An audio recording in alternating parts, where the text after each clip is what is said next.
here on, it's all English then, Tammy. Okay? Good. Then, Maca, cuando tú digas.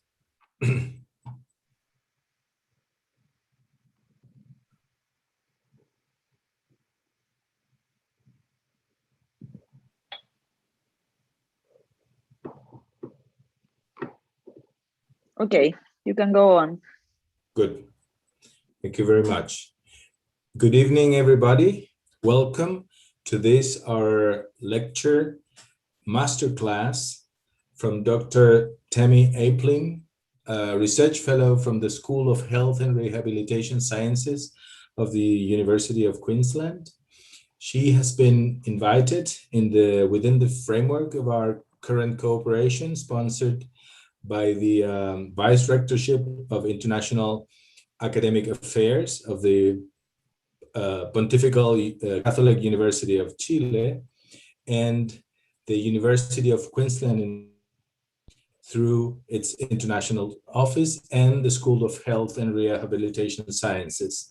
We are very, very happy to have this chance to halfway around the globe being able to connect in this very, very peculiar times in this very, very peculiar topic entitled Safe Haven or Prison Cell, the Meaning of Home in a COVID-19 World, which is of course very current for probably most of the audience here, there and everywhere. And in particular for our students working currently on health issues towards their master thesis at the School of Architecture of the Catholic University in Santiago. But furthermore, making an emphasis on healthy environments rather than medicine or curative approaches. So we are very, very happy to have the opportunity of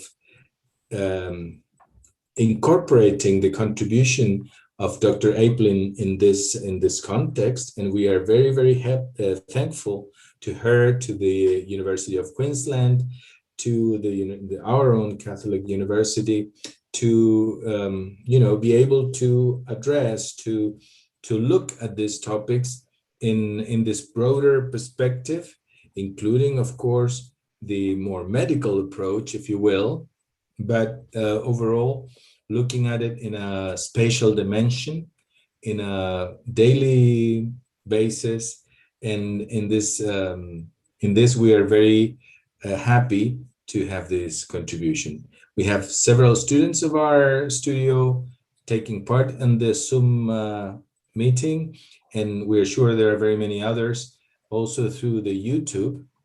We have to particularly thank the team of the International Affairs Vice Rectorship, and in particular the Faculty of Architecture, Design and Urban Studies, that through its team of communications led by Professor Macarena Cortés, have supported this event both technically and academically. So we are very, very thankful to them too. So without further ado, I hope I am not forgetting anyone. You will be kind enough to forgive me if I do. I then give the word to Dr. Tammy Aplin with once more a very deep thank you, Tammy, on our behalf, and with the happy sharing of our experiences from so far away, yet is so close, also academically and, well, electronically and at heart. So the floor is yours, Tammy. All right, thank you so much, Renato. I just really want to thank yourself, Professor Renato, and Professor Maria for the opportunity to present today in your School of Architecture and the Urban Studies Institute.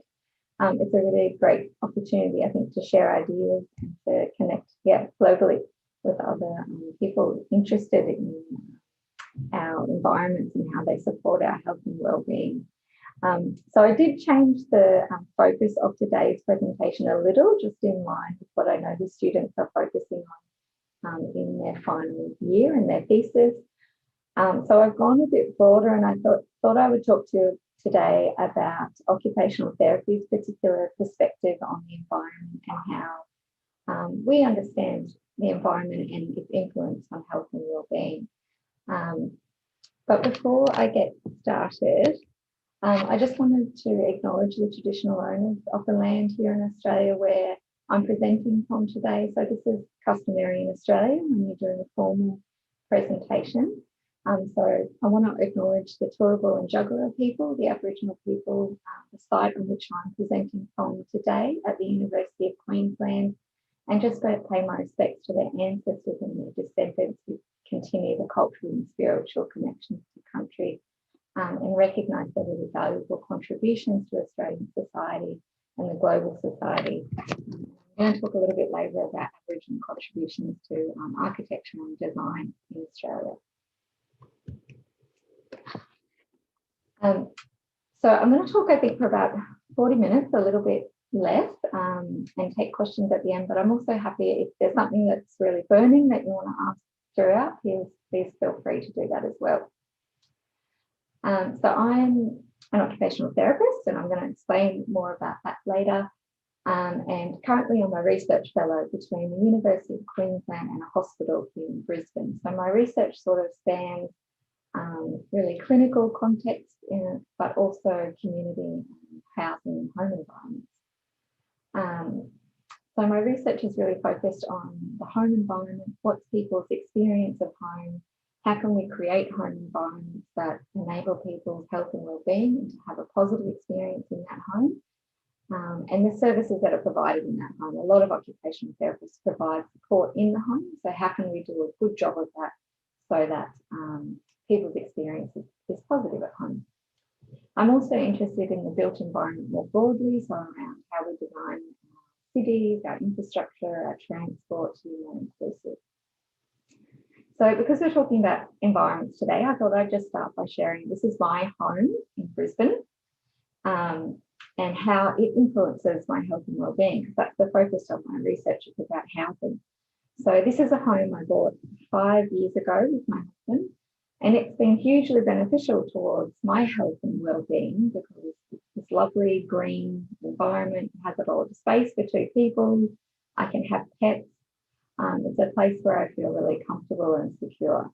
And I'm very lucky to be able to have that in Australia. In Australia, owning my home is a really big aspiration and a part of culture, and it gives you a lot more control in your home environment. Means that you can sort of do what you want in that environment and keep it for as long as you want. But it does have some negative implications, like everyone's home. It's a long way away, for example, from my work, and that impacts my daily routine and being able to fit as much in as I want to. It means I'm sitting a long time in my day. It also means I may not have enough time for exercise. I also don't prioritise it particularly well. So in today's session, I hope that you'll become familiar with some of occupational therapy's perspective on the environment, and that might tweak some ideas or new concepts for you in how we consider the environment and design. Part of that is about understanding the transactional nature of the environment and some other core sort of frameworks that influences occupational therapy's understanding. And I'm going to talk about that in the sense of 8 dimensions of the environment. And within those 8 dimensions, talk about how the environment influences our life chances, so the type of the things that we can do in our life, and our health and well-being. This is just a picture of a typical Brisbane street, just so you can get a sense of the type of environment that I'm living in and familiar with, because that influences my interpretation. And much of what I'm talking about today comes from a book chapter that I've written with my co-authors, Emma Crawford and Leslie Diona. And it's sort of an introductory chapter about the really broad understanding that occupational therapists need to be able to do their work. So I'm not sure how familiar everyone is with occupational therapy, so apologies if everyone knows exactly what it is. In Australia, there are often people who still don't really know what it is. So it's an allied health profession. It supports medicine. It looks like physiotherapy or social work, in that it's an allied health. The core of our profession is about occupation. So that, and when we describe occupation, we talk about it being all the things we do in our daily lives. So from our work to our leisure, socializing with friends, and to the simple things like having a shower and getting ready for the day. So occupational therapy is all about the art and science of enabling that engagement in everyday living, of enabling people to perform occupations, the things that we do that foster our health and well-being, and to create inclusive societies that enable people to participate in those occupations that they do in daily life. So occupations for us is the stuff that you do. There's three core constructs to occupational therapy. The person, so if we think about ourselves having skills and abilities, values and beliefs, and that interacts with the environment, thinking really broadly about the environment, the physical and social nature of the environment, and that influences the things that we do. And when all those overlap, in the centre, we talk about occupational performance, which is how well we do our occupations and whether we can choose to do the things that we want to do.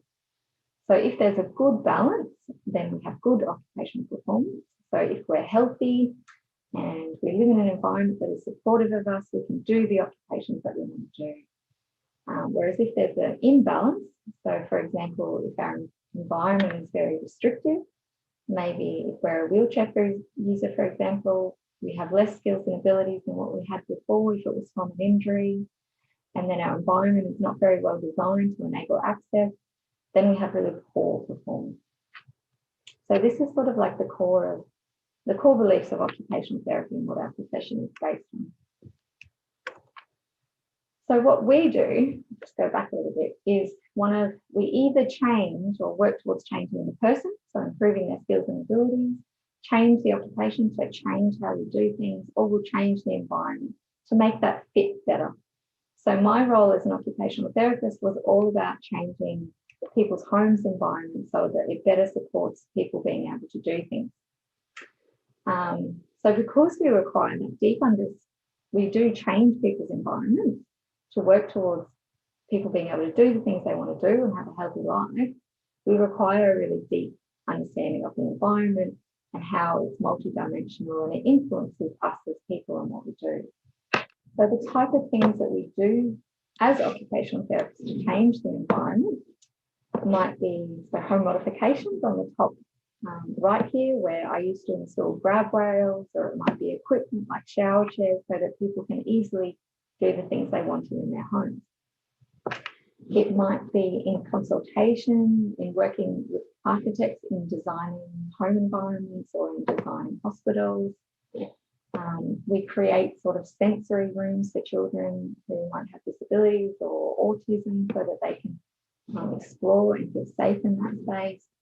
Or it might be at a very high level of understanding the environment where we act at a policy level. So for example, in Australia, we have the National Disability Insurance Scheme, which is like our big national framework of how we provide disability services, how it's funded, what gets funded for people. And occupational therapy does a lot of advocacy work to try and improve those services. So we do lots of different work at lots of different layers of the environment. So one really important core concept into how we understand the environment is around the transactional nature of the environment. So thinking about we are shaped by our environment and that we also change and shape our environment. So the person and the environment are really intertwined and they're constantly influencing each other. So if we think about home environments or housing, we change it, we modify it, we put personal items in there, we make it a place of our own, but it also influences the things we do in our day-to-day life, how much space we have, what we can do in that environment really is influenced by its design. So it's this interconnected nature of person and environment that's really core to how OTs understand the environment. Another really important concept is person-environment fit. So this is all about understanding that the person environment can fit together and that they influence each other, but that the combination of that leads to how we behave or what we do and how we feel. So this is the ecological model of aging by Lawton and Naumann, and that was a really important concept which informed occupational therapy's understanding of the environment. So if you think about, so the environment is conceptualized as having press, as in it presses us, it puts demands on us. And the person on the left-hand side is considered to have confidence or our skills and abilities. And it's the combination of these that lead to either, we're feeling comfortable and supported, or it might be negative and it's very stressful and we're not coping very well. So for example, in the home that I live in, there's stairs and there's a bathtub. But at the moment, my confidence when it comes to my functional ability is quite high. Can you see my mouse on the screen? Yeah, okay, good. So I'm up here when it, thank you. So I'm up here when it comes to my confidence. It's quite easy for me to move around and do things in my home, even though the press might be quite high when it comes to the physical challenge level. So I'm sitting in the middle here, somewhere in this comfortable zone of my behavior and how I feel in my home environment. But when I get older, the environment is still the same, but my confidence has really gone down. Like I might be using a wheeled walker, I might fall, and that's when the environment has too much press for me, where my low level is, and then it becomes a really stressful environment to live in. So my mood or my affect might be really low, and what the model determines is maladaptive behavior, but it's really that it's challenging for me to do things. So I might not go for a shower, I might fall over. It might be a really difficult space for me to live. So this is the concept of person-environment fit, and that the environment has pressed on us. And that's really core in how we think about how we change the environment. So if I put in a ramp, for example, and I had a nice level access bathroom where there were no steps, then the press has really gone down and I'm back into this sort of zone of comfort.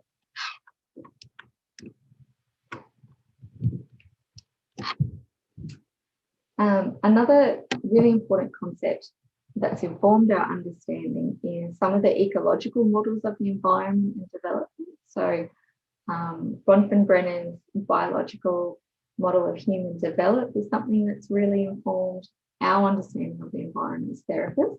So it talks about different layers of the environment. You might be familiar with it already.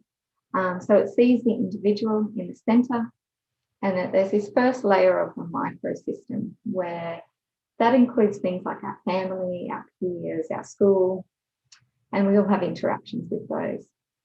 Then there's the mesosystem, where it's really about the interactions between the little microsystems. So how our family and our peers talk to each other, and how that influences our day-to-day life. Then there's the exosystem, which is all about more external influences, like the services that we're seeing every day, our doctors, welfare support, our neighbourhood and sort of larger community. And then at the macro system is the really sort of broader layers of the environment that influence our day-to-day life, like the legislation and policy and the sort of general attitudes and ideological sort of social norms in an environment. So this is useful to us to think about as what impacts us on an individual level can be very close, as in our family, our friends, or it can be very far away and we have very little control over it, like a housing policy.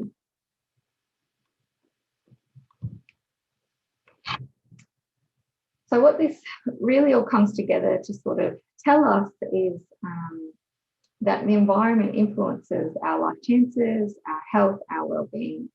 So occupational therapists take a sociological perspective on health, and we talk about the social determinants of health quite a bit.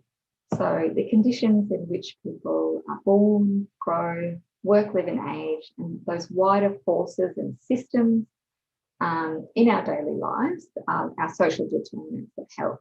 So things like that we're going to talk about in the 8 dimensions, like our socioeconomic status, our income, education, our working conditions, our housing, the sort of social inclusion of our environment, depending on which group we're from, and sort of access to services and health. So there's lots of sort of social determinants of health, and you'll see in the 8 dimensions I talk about that they come up quite a bit.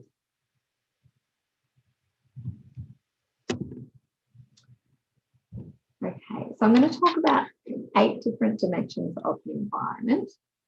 So these 8 dimensions were drawn from a whole range of literature, so some of the models and frameworks that I've just been talking about, but also from some of the occupational therapy literature. We have a lot of models of theory and practice which talk about the environment. So the 8 different dimensions are physical, virtual, which has become ever increasingly important, personal, social, cultural, institutional, socioeconomic, which are very much linked, and temporal. So I'm going to talk about each of these, but it's important to understand that they're definitely interconnected. So the physical has a huge influence on all of these. They're interconnected. There may be a bit of an overlap, and they all influence our health. But I guess the reason we separate them out in the book chapter was that it's really important to get a handle on. It's so complex, the environment and how it influences us. It's a way of trying to think about all the different aspects to try and understand what's contributing. So the first dimension is the physical dimension. And this is the one that we're most familiar with, and architects are most familiar with. So it includes all those physical aspects, the natural environment, the built environment, the structures and objects within our spaces, and how that influences the layout and environments, spaces, which you guys will have a much better understanding of than I. Ambient conditions as well, so the lighting, airflow, the breezes, weather and temperature, along with things like the noise, the smell, odor of environments. One thing that's particularly important to sort of highlight for occupational therapists in our models is about location. So because we work a lot with older people and people with disabilities, where people live is really important. So that influences how close they are to family and friends, how close they are to services and support. It also, the topography or lay of the land is another important factor in location. If you live in a very hilly area, which we have quite a bit of in Brisbane, if you're an older person, it may mean that you're not walking. It may mean that if you need to get out, you need to get out in a car. So for us, location is really important to consider. We have a lot of new social housing in Australia that is often built in way far away suburbs that are not very central to the city, and also not very well located to public transport. So people end up feeling quite isolated because they're living in these brand new, often really nice apartments, but they're nowhere near connected to their familiar neighbourhoods, their family, and they also don't have an easy way of getting out of that suburb to see people. So location in Australia is a really challenging one because of our vastness. It can be quite difficult to get to the places that we want to get to, particularly if you're not a driver. Driving has a huge influence on what we can do in Australia.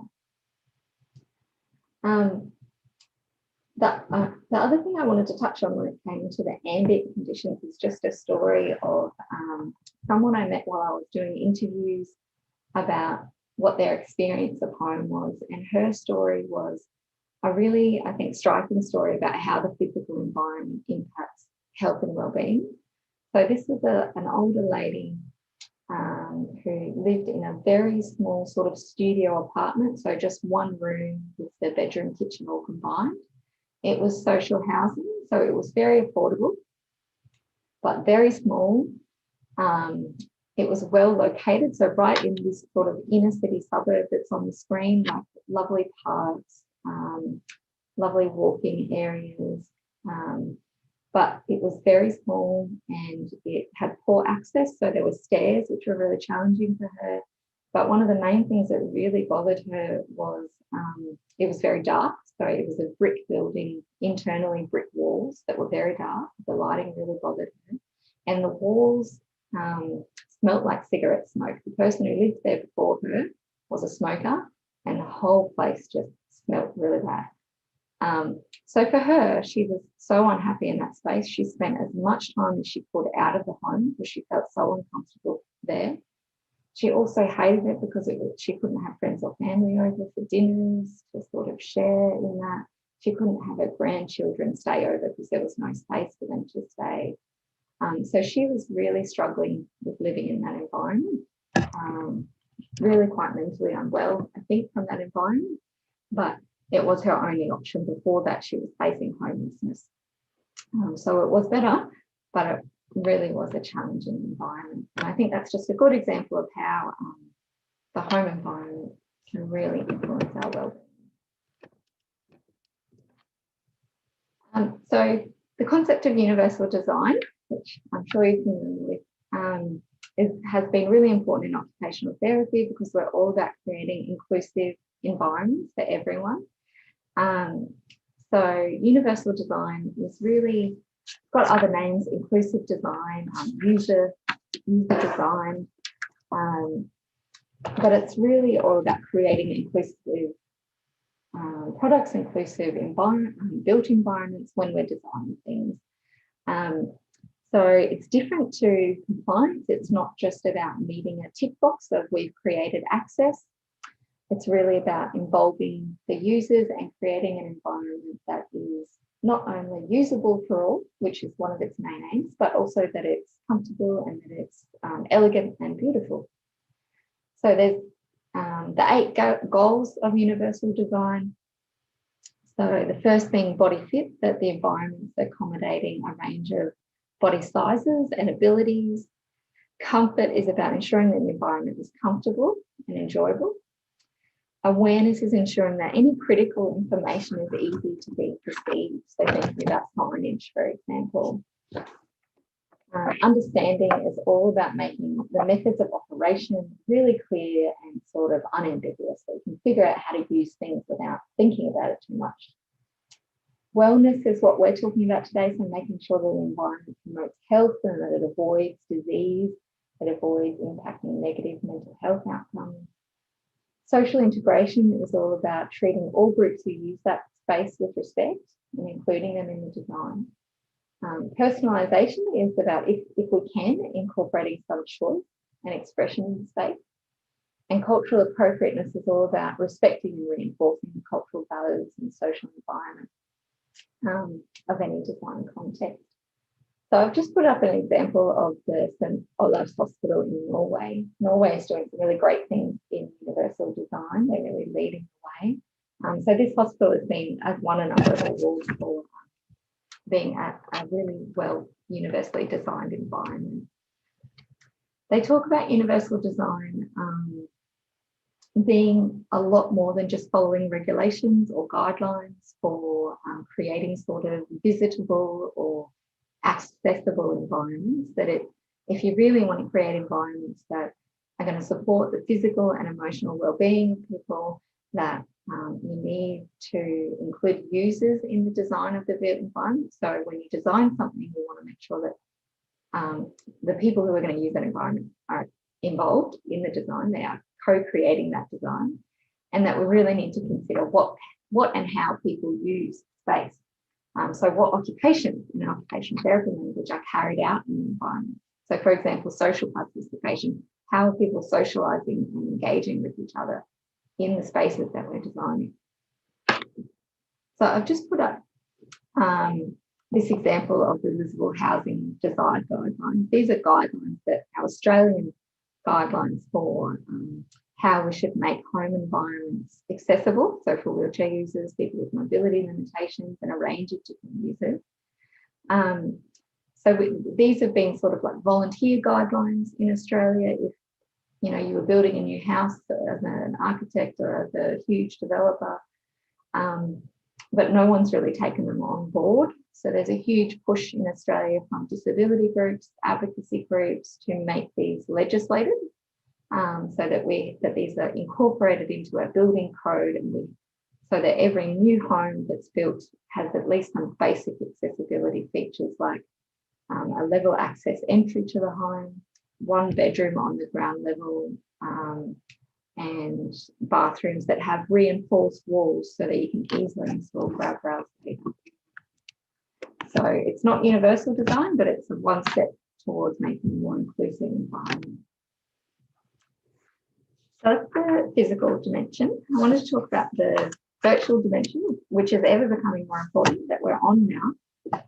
So the virtual dimension includes all of our devices, computers, tablets, and that connection that we have through the internet. And it's where we do most of our communication and we'll seek most of our information now. So it's hugely important. It influences all of our lives, education, health, shopping. Pretty much most of what we do now can be accessed through this virtual dimension. But I guess it's important to realize there is still a digital divide for a lot of people.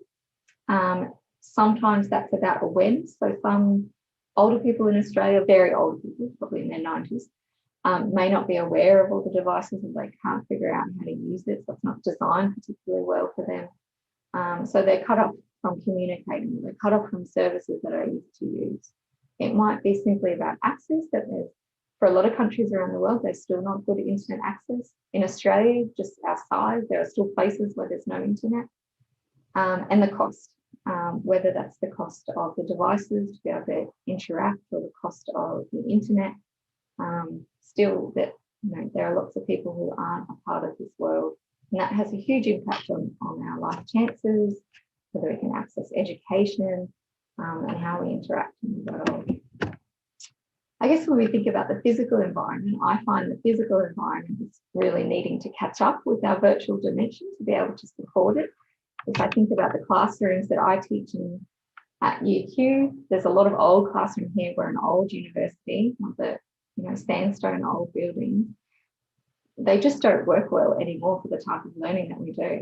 There's one PowerPoint in the room and 50 students who want to use their laptops. So I think we're catching up the physical environment that support the virtual environment. The next dimension, which is really important, is it's a large one. It's our personal dimension. So this is all about our emotions and feelings we have connected to spaces and places in our lives. So it incorporates how our feelings of privacy. So for example, privacy is different at different levels. When we're at school and at work, we have less privacy. At home, it's our most private space. Hospital environments, for example, I think have terrible design to enable privacy. If you think about hospitals being the place where some people go through some of their worst times, sometimes really traumatic experiences, and there's really no space for people to be with each other or to just have a private moment. And that's when you really want it. So what creates privacy is control. The more control and freedom we have in an environment, we can control how much privacy we have.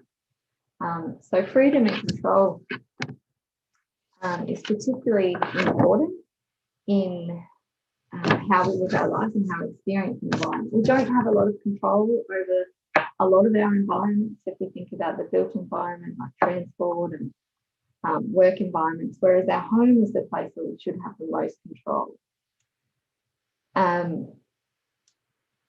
And that really influences how we feel in our homes. So if you think about older people who need to move into nursing homes or residential aged care, why that is so difficult is that you lose all control. You suddenly go from having complete control over your home to having zero control. You can't even control what you eat, when you have a shower, who visits. You can't leave when you want to leave. So what makes a home, I think, is that key aspect of control and having freedom in space. The other really important concept in our personal experience of environments is safety and security. So how safe and secure we feel. So you should feel secure and safe at home. If you don't, it's not a home environment anymore. If you're feeling threatened or there's domestic violence at home. But how we design environments has a huge influence on how safe and secure we feel. So whether it's lighting that makes people feel more safe, green environments, people generally feel safer. Whereas there are some environments where you can feel really insecure. The sense of safety and security can come from, so it can come from the very physical nature of the environment, the lighting, the built structures, but it also comes from just the familiarity. So, for example, you tend to feel more safe in your hometown, in known environments, because you know how everything works. In your home country, you probably feel safer because you know where to be and where not to be. Whereas in new environments, like if you're in a different country or in a new place, even if it's like, in a new building, you tend to feel more insecure and uncomfortable. You may feel unsafe. So it's that familiarity that really helps people feel safe. It's why when we design like dementia-specific environments, when they do a really good job of those, it's when it's familiar. So they put in little streets and they put in shops and they put in things that are familiar to people's everyday life. The other really important concept is for the personal environment is our identity and connected with place. So we all know that in our home environments, we change them, put in personal objects, and that starts to become who we are. So our homes are a reflection of who we are, a strong sense of identity, often with places, home being one of them. But it can also be like a hometown or a country with that really deep sense of connection to some places, and that gets stronger over time. So older people, if they've lived somewhere for a long time, have a really strong sense of connection and identity associated with place. So this picture is my hometown, where I grew up, a little country town in Queensland. So I have a really strong sense of connection to this place. It makes me feel safe. I feel comfortable. I just feel really relaxed when I'm there. And I think people underestimate how important that is to your well-being. When you move cities or you move to a new country, it's really unnerving. It can be quite stressful, and a lot of that is just the unfamiliarity. There's a lot of security and comfort that comes from familiar places. The next dimension is the social dimension. So it's all about our relationships with others, family, friends. It's about our attitude. It's also about the attitudes of others and their expectation of us. That influences what we do in day-to-day life, the decisions we make, whether that's at a very personal level, like between family and friends, or at a very high level, thinking about the sort of social norms of where we live. In Australia, for example, people with disability, in our culture, it's very strongly focused on productivity and work and being a contributing member to society. So people with disability are often considered lesser, or they're not valued as much because they don't contribute as much. And that can really influence our well-being and how included you feel in a society. So just thinking about how the social interacts with the physical dimension. I couldn't find a picture of the building I wanted to put in here, but one of the best aged care sort of residential facilities I ever went to was like this building, where all the apartments were built around a shared courtyard, and every level had balconies that all looked to each other. So everyone's front door faced each other. This is a really unusual design in Australia. Normally it's just all sort of scat towers and you've got a tiny hallway with front doors, or really individual separate little tiny unit blocks or bungalows. And it was one of the best socially engaged older residence institutions that I'd ever seen. Like they had gardens that they shared, where their washing lines were all shared. Everyone had a little chair out their front door. They'd stop and have conversations with each other. They even had like a little shared library, little cupboard that someone put out where people shared books. And that just had a huge influence on their well-being in that environment. And it was purely the design of that physical space that made it so much more social than the other places I'd been to. Another aspect to the social dimension is social events. So thinking about our sort of cultural holidays, our really big sporting events, just thinking about sort of people in those environments and how that enables movement in the space. So for people who might use a walker or a wheelchair, the density of people actually starts to really influence what they can do and how they can move around in that space. Cultural dimension is another really important one. So if we think about culture being the confluence of our beliefs and values, our knowledge, perspectives, attitudes and customs that come from us belonging to particular groups. And all groups have their own unique culture. So it might be a professional group, like occupational therapy has its own culture, architecture does, it might be ethnicity, country, it might be sporting groups. So we all have our unique cultures. And that really strongly influences society as a whole, but all the other dimensions. So architecture is influenced by culture. At the University of Queensland, we have the Aboriginal Environments Research Centre, which is really all about incorporating Aboriginal sort of knowing and doing into architecture. So they've been working for a long time to try and change architecture and government sort of agencies about how we think about culturally appropriate design. And it's led to some really good examples. So, for example, this is a health facility that they worked on for Indigenous people who have acquired brain injuries. So there's some really good examples out there of people incorporating the cultural dimension with how we design physical environments. The institutional dimension is huge. It's one that significantly influences our day-to-day lives, and it's those sort of structures in our society. So all the services, whether it be health systems, all the different organisations and policies that influence our daily life. So it's sort of government. So it might be housing policies, our health policies, welfare, how much support, so it's really about how the resources are distributed by different governments and policies. So that has huge trickle-down effects on our day-to-day lives. You know, how much money gets allocated to building new environments, who gets involved. This is probably the most influential in our day-to-day lives, but we don't notice it because it's so much ingrained in our day-to-day life. So even though those institutions, the organisations and sort of structures of our world shape our lives and often challenge it, it does not always determine it. There are definitely, we can push back on it, and people have huge influence in their own day-to-day lives as well.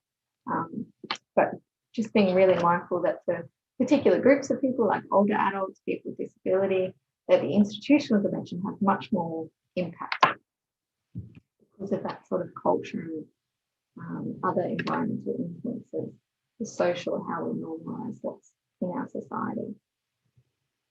So one of the other important dimension related to institutional is socioeconomic. So this is thinking about whether individuals live in poverty or whether they're wealthy or whether we're somewhere in between. It's about those distribution of resources to individuals and to different groups of people. So we know that strongly influences what we can do in our life and our life chances. And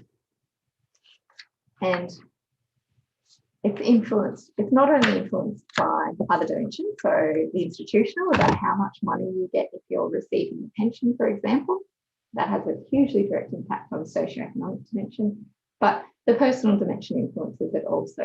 You can improve your socioeconomic environment that you're living in. It's about who you live around as well and who's in your social environment. But it greatly influences what we can do in our lives. The final dimension is the temporal dimension. So this is thinking about our lives and the environment over time. So there's two aspects to it. There's the cyclical nature of time in our lives. So those routines and patterns of our daily lives, our daily, weekly and yearly sort of occurrences. That sort of pattern is connected to the familiarity that comes with doing things in certain ways, certain routines, is connected with the order of our home environment. So I talk about the order of home and different environments just being the way that we're used to structuring and organising things in our lives. So if we think about home, you most often notice it when you go to a different country. So where you put cutlery, where you put the kitchen in a home, where you do certain activities in the home. When I went to England, I found it so strange that people have their washing machine in their kitchen. Crazy. In Australia, that would always be outside or in a very separate back space. So there's a cultural influence there, but it's also the familiarity that happens over time. Linear time is about considering past, present, and future, and considering the influence of history and our lifespan. So when you're thinking about designing environments, whether it's a home or a larger structure, what's the lifespan of this building? Who is living here and going to be using the space not just now, but in 10 years' time, or 50 years' time? How is the environment going to change over time? Is a huge consideration in design. Okay, I think I've hopefully kept to time. I'm hoping that provided some ideas and new concepts that may get you thinking. And yeah, just thank you for the opportunity to share my perspective. Thank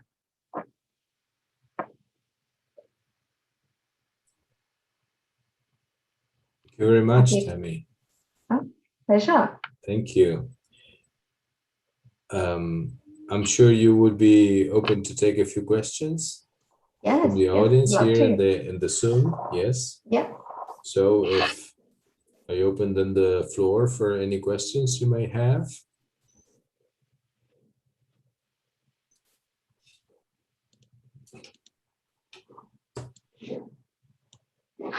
If not, then maybe I should open with a question/comment. And I was very interested in this set of concepts you opened up with, such as the person-environment fit, or the ecological models, somehow conceptualizing the environmental framework that we move in. As architects, we have a sort of intuitive approach to these matters, and we work more on a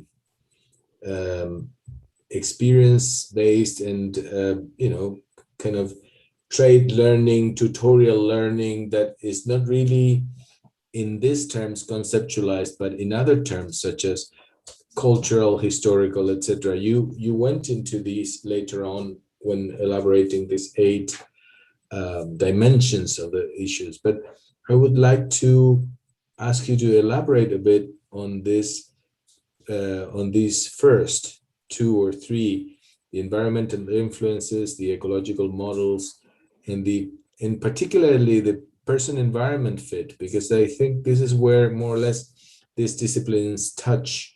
That we tend to work with the environment and to shape it and reshape it in terms of historical, cultural, material, productive criteria. Also on considerations of our users, etc., etc.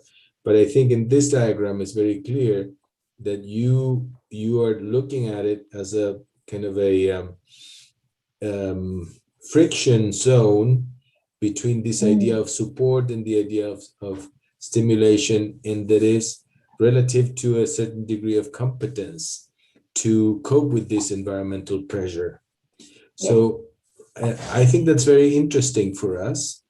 and for our students. So I would be very thankful if you could elaborate a bit on these 6 sort of bands that we see there in diagonal, and in particular in this limit between the zone of maximum comfort and the zone of maximum performance. What does this struggle really mean? Yeah. So yes, there's this zone where we're quite comfortable and everyday life is easy.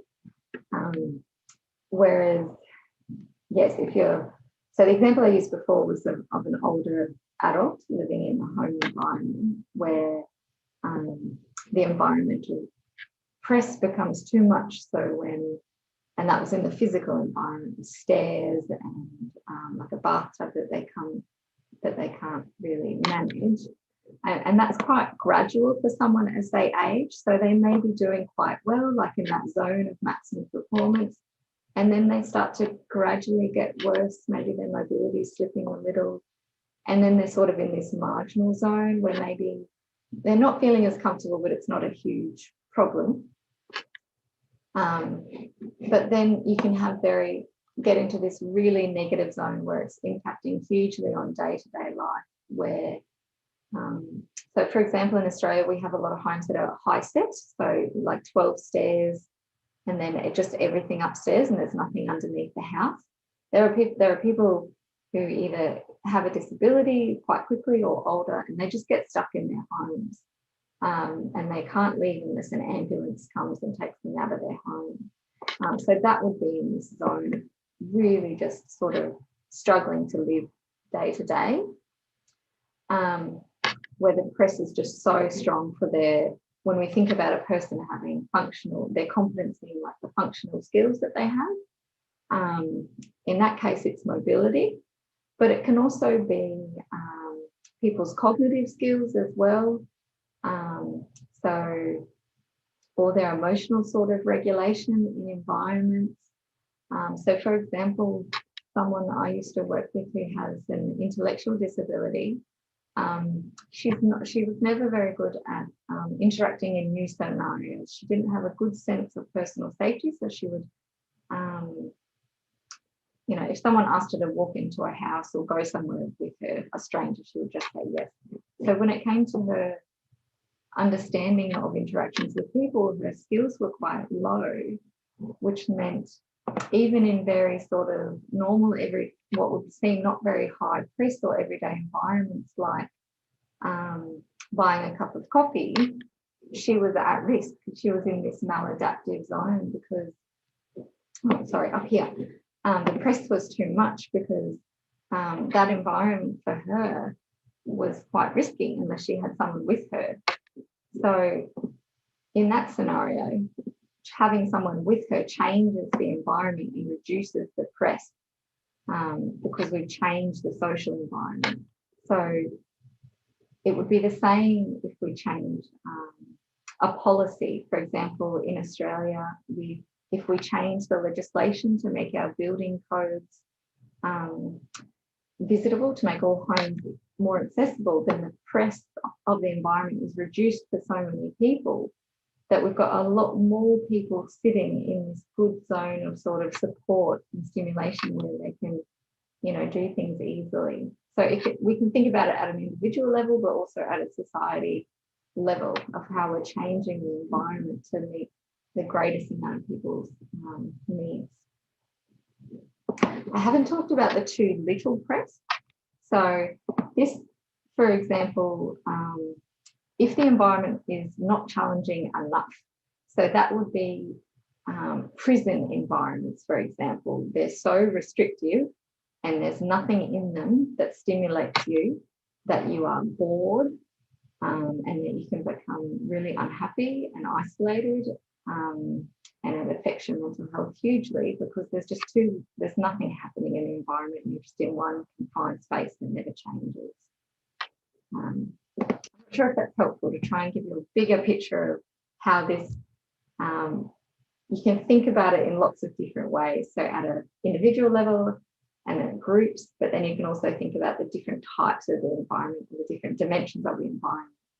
and how it supports us to be in this zone of sort of where we're comfortable and things are easy to do, and it enables us to have an enjoyable life.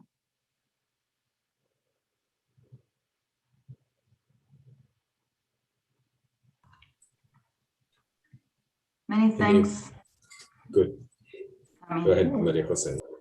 Yeah, I just have like comment, maybe if you want to comment on my comment. No, I think it's just very inspiring, mainly the same that Renato was just asking. It's the idea of the transactional nature of environment. I think that concept is fantastic. It's the idea that I mean, in a way, it gives agency to everyone, but on the other hand, the idea that both like everyone and both you, occupational therapists, and us are as architects, as designers, we have an enormous opportunity to change ourselves by changing the environment. So I think it's like a very inspiring concept. It gives us a little bit of hope that if we do the right thing, we can actually make some changes on some people with certain identities that don't feel as included as they should.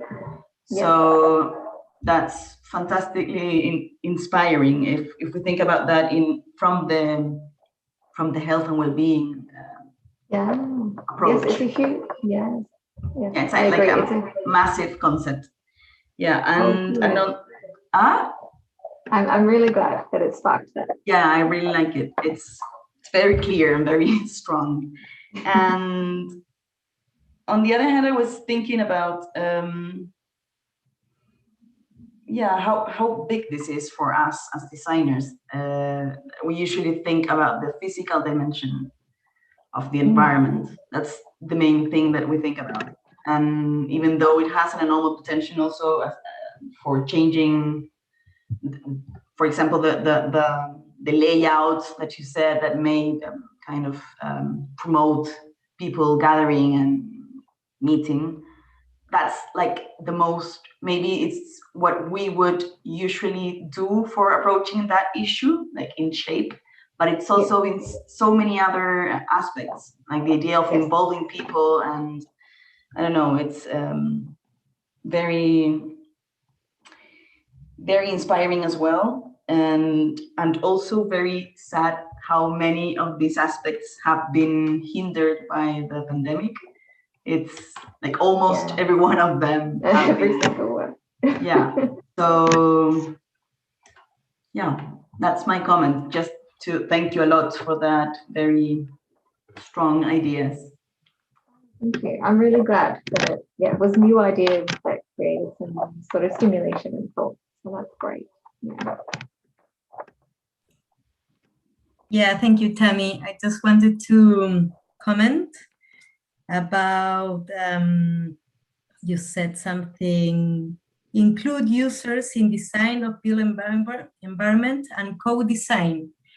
And we just talked with the students today about that specific topic, that we have to measure and evaluate and see what is going on with the builds that we already have. And then we can analyze and then make real change and see how the build works, like every day with people inside. And I think that the difference with this, with what you talk about, is that the spectrum is biggest. Like you have more topics that we don't see every day. It's like we're like Maria Jose said, that we're seeing all the time the built environment, and there are more aspects that we never evaluate, and they're still very interesting. Thank you for that. Like how, no worries. Yes, like how an environment makes people feel and what they can do in that environment. I'm really glad to hear that you've been talking about co-design.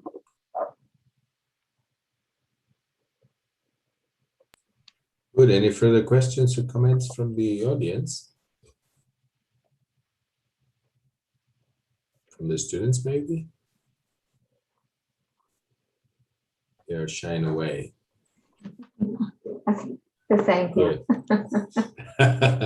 Good. Good. Well, okay. Then if not, then I thank you very much, Tammy. I really enjoyed very much your lecture. I see my colleagues at least did too. I'm sure the students did too, and the audience over YouTube as well. I hope that we can further develop our cooperation. I'm sure it was very inspiring in, as Maria Jose and Pilar emphasized, in this sort of cross-disciplinary transactional nature of space and an environment, which is actually quite an intersection with the way we see our role in the environment as well as designers, trying to, as you showed in this diagram, to be supportive and challenging and stimulating, right? Yeah. So I'm sure we will learn a big deal of this. Maybe we will have a chance to let you know about the results of our work in the studio later on along the semester. And maybe we'll have a further chance to share in the future also your knowledge and that of your colleagues at your department at the University of Queensland as well. So good. So thank you very much. Thank you very much, Macarena and Thank you. Yanice. And also I forgot to mention Florencia Roncon as well, who has been very key in this match between our departments and these areas of work. So thank you very much to the audience as well, and I wish you everyone a very good evening and night. Thank you. Thank you so much for the opportunity, everyone. Much appreciated. Thank you. Thank you, Tammy. Thank you. We should give Tammy then a virtual hand applause. How do we do Just that? something that we are There you go. learning. Otherwise, we can still Thank applaud you. by hand in the old-fashioned way. Yeah. So thank you, Tammy. Thank you for taking the time and waking up very early to join us tonight. No worries at all. Thank you. Thank you for Good. hanging around so late. Thank you. Thank you, Maca, Yanisa. Ciao, suerte. Maria Jose, everyone. Thank you, Ciao. everyone. Good It night. will stay in YouTube. You can see it again if you want to. You Okay, can see it again and Thank again. you. Good. Do we have the Bye. address, Macarena, for that? Fadeu is the Okay. channel of Fadeu. Okay, I good. can send you internal email. That would be good. So in case those who couldn't attend or so want to revise some of the things we have commented. Thank Yes. you. Let you in the course. chat maybe if you want to. Ah, Okay, very thank good. you. Great. There it is.